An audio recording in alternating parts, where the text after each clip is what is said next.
You've probably heard that the #1 predictor of long-term failure is believing growth is linear. But what if the biggest profit multiplier isn't out there in the hunt for new customers? What if it's right here, in a systematic machine that can turn your post-sale effort into 5 times the lifetime value? Today, we're going to unpack that exact system, the blueprint for what we call the retention engine.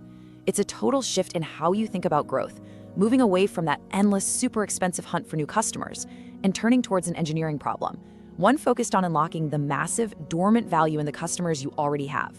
This quote right here, it gets to the heart of a massive and honestly often fatal misunderstanding.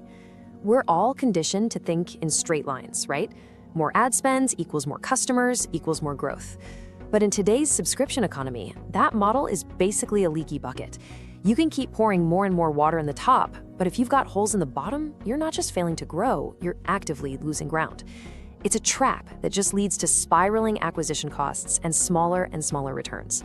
Real sustainable growth doesn't come from pouring more in, it comes from plugging the holes. So that leads us to this really challenging question.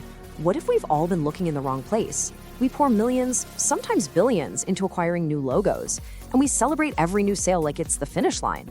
But the real victory, the one that creates truly massive long-term value, it happens after the contract is signed, and it's not found in just hoping for the best, but in a deliberate, data-driven machine that's designed to systematically multiply the value of every single customer that walks in your door. So, here's our game plan for this explainer. First, we're going to dismantle that linear growth illusion. Then we'll get into the market forces that made this whole new model necessary, what we call the crisis of acquisition. From there, we'll pop the hood and look inside the retention engine itself, explore the powerful psychology that actually makes it tick, and then lay out the exact blueprint for building your own. And finally, we'll tie it all together with the ultimate goal, engineering customer success. Okay, this first idea is the foundation for everything else we're going to talk about. That old linear growth model, the idea that you can just keep adding new customers at a steady pace to grow, it's a dangerous oversimplification. In a world of subscriptions and recurring revenue, it completely ignores the single biggest variable that decides whether you succeed or fail in the long run: churn. That leaky bucket, it can't be outrun, no matter how much water you pour into it. Every single customer who leaves basically cancels out all the effort and money you spent getting a new one. And this brings us right to the great paradox. Companies spend absolute fortunes hunting for new business, yet the single most profitable thing they could possibly be doing is making sure the customers they already have are incredibly successful. The retention engine is the system built to solve this exact paradox. Its whole purpose is to transform a customer from a one-time transaction into an appreciating asset, one that grows in value systematically and predictably. The goal isn't just to keep them from leaving, it's to actually engineer a $100 customer into a $500 asset. So why did this way of thinking become so urgent all of a sudden? Well, it was born out of a crisis. For years, the cost to acquire a new customer, the CAC, it's been skyrocketing. Digital ad channels are totally saturated, competition is brutal in just about every category, and buyers are more skeptical than they've ever been. This rising tide of acquisition costs forced the smartest companies to look inward and ask a totally different question. How do we grow without constantly paying more and more for every new dollar of revenue? And the answer was to focus on the base.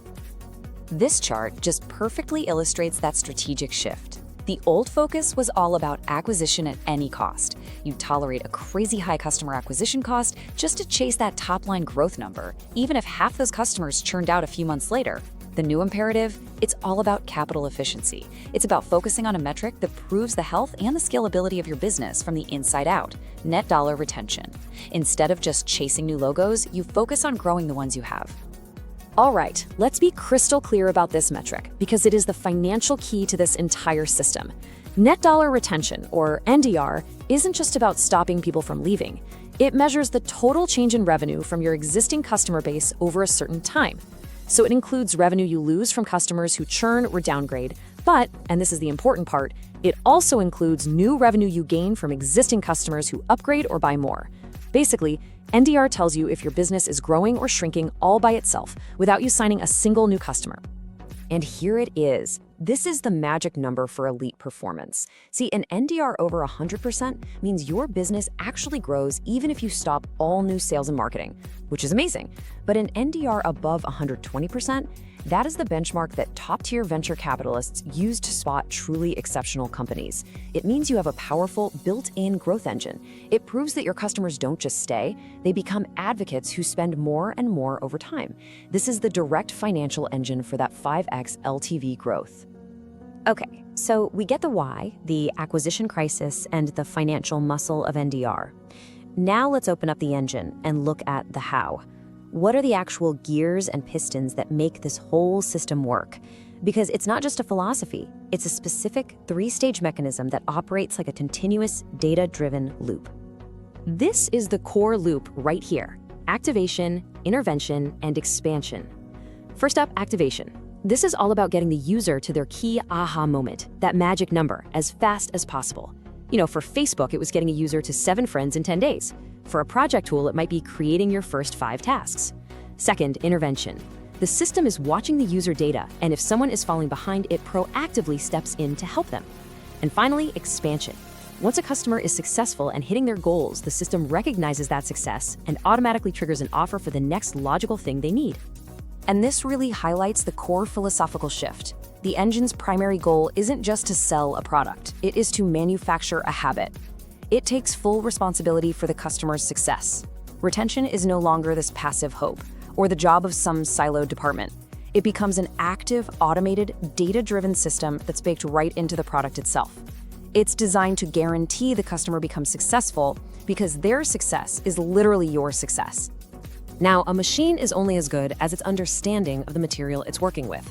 And in this case, that material is human behavior. The retention engine's mechanical process is so incredibly effective because it's built on a deep understanding of some fundamental principles of human psychology. It works with our brain's operating system, not against it. So the engine pulls on 2 incredibly powerful psychological levers, famously outlined by Dr. Robert Cialdini. First one is consistency. By guiding users to that magic number, the system helps them form a habit, and more importantly, it helps them see themselves as a successful user. And we as people have this deep-seated need to act consistently with our own identity. The second lever is reciprocity. When you proactively help someone, especially when they didn't even ask for it, they feel this powerful social obligation to repay you in some way. This quote just nails the genius of that intervention stage. Think about it. The system detects a user is struggling and automatically sends them a helpful guide or offers some support. This isn't a reaction to a complaint ticket, it's proactive, unasked for help. And that creates a powerful feeling of reciprocity. The customer feels looked after, they feel understood, and a little indebted, which makes them way less likely to churn and way more likely to engage. It builds this emotional bond that a competitor just can't break with a lower price. All right, we've gone through the theory, the finances, and the psychology. Now let's get to the actionable framework. This is the blueprint. We're moving from the why it works to the how you can actually go out and build your own retention engine. These are the concrete steps to construct this system in your own business. The path has 3 very clear steps. First, you have to do the data work to define your magic number. What is that one action or frequency of use that is most strongly correlated with a customer sticking around for years? You have to find it.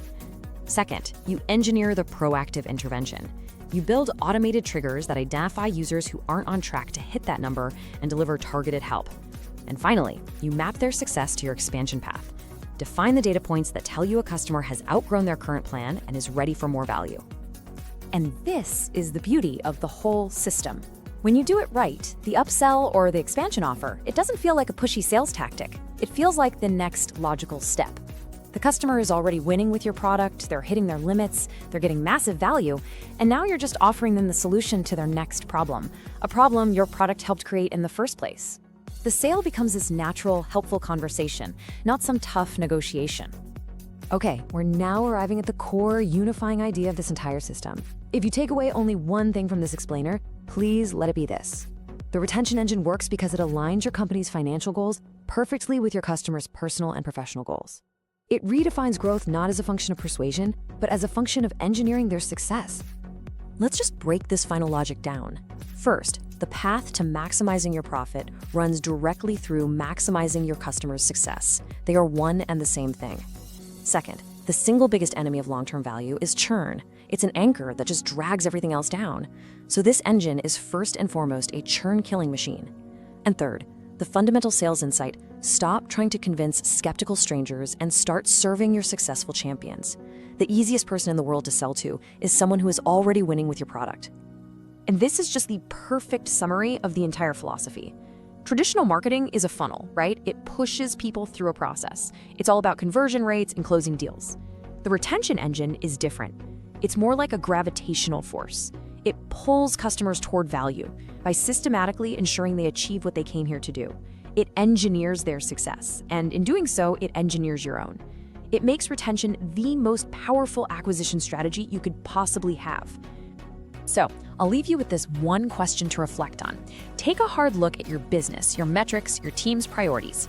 Is your growth strategy built around that expensive, linear hunt for the next new logo, or is it engineered around a far more powerful, exponential, and durable force, the lasting success of the customers you already have?